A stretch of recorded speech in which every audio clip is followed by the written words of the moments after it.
Assalamualaikum warahmatullahi wabarakatuh. Kematian adalah salah satu ketetapan Allah yang tidak dapat dihindari. Segala sesuatu yang hidup pasti akan mengalami kebinasaan. Ada kalanya seseorang wafat dalam keadaan normal, tapi ada pula yang wafat dalam keadaan mengenaskan. Sejak dini kita diingatkan mengenai siksa kubur, yang merupakan bagian dari informasi gaib yang wajib diimani.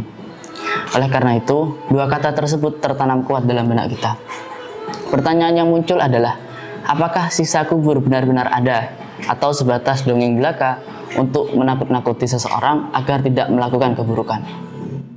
Dalam Al-Quran, Allah Subhanahu wa Ta'ala berfirman, "An-naru yu'raduna 'alaiha ghuduwwan wa 'ashiyya, wa yawma taqumus sa'ah, adkhilu ala fir'auna asyaddal 'adzab."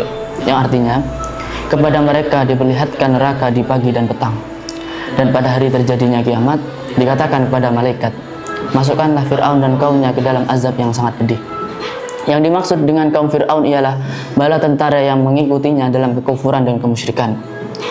Dan kepada mereka diperlihatkan neraka di waktu pagi dan petang, sehingga mereka diliputi oleh ketakutan yang luar biasa. Dan hal ini tidaklah terjadi kecuali di alam barzakh, yaitu waktu di antara kematian dan kebangkitan. Dalam sebuah hadis, Rasulullah bersabda, "Al-qabru rawdatun min riyadil jannah, ahufratun min hufarin nar." Yang artinya, kuburan adalah salah satu dari taman surga atau salah satu lubang neraka. Hadis riwayat At-Tirmidzi.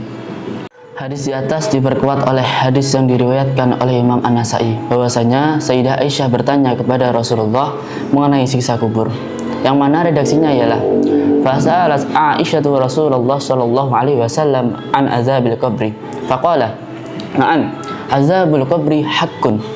Qalat Aisyah, "Fama ra'aitu Rasulullah sallallahu alaihi wasallam yusalli salatan ba'du illa ta'awwadza min azabil qabri." Yang artinya, Sayyidah Aisyah bertanya kepada Rasulullah mengenai siksa kubur, dan beliau menjawab, "Ya, siksa kubur benar adanya." Kemudian Sayyidah Aisyah berkata, "Setelah itu aku tidak pernah melihat Rasulullah melaksanakan sholat kecuali beliau berlindung dari siksa kubur."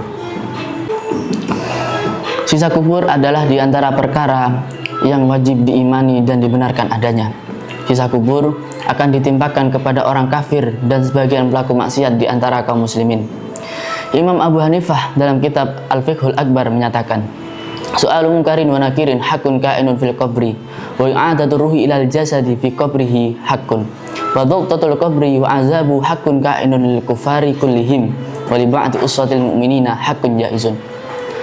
Pertanyaan malaikat mungkar dan nakir benar terjadi di alam kubur, dan kembalinya ruh ke dalam jasad di alam kubur adalah benar, serta himpitan dan azab kubur benar terjadi pada semua orang kafir dan sebagian pelaku maksiat di antara kaum mukminin.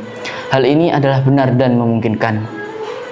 Berdasarkan dalil-dalil Al-Quran, hadis, dan pendapat Imam Abu Hanifah, siksa kubur adalah kenyataan yang akan dialami sebagian manusia setelah kematian.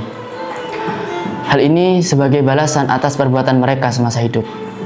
Oleh karena itu, meyakini atau mengimani siksa kubur juga menjadi pengingat bagi kita untuk meningkatkan ketakwaan dan kesadaran spiritual, serta umat Islam dianjurkan untuk mempersiapkan diri dengan amal soleh dan menjauhi perbuatan dosa agar terhindar dari siksa kubur. Sekian dari saya. Wassalamualaikum warahmatullahi wabarakatuh.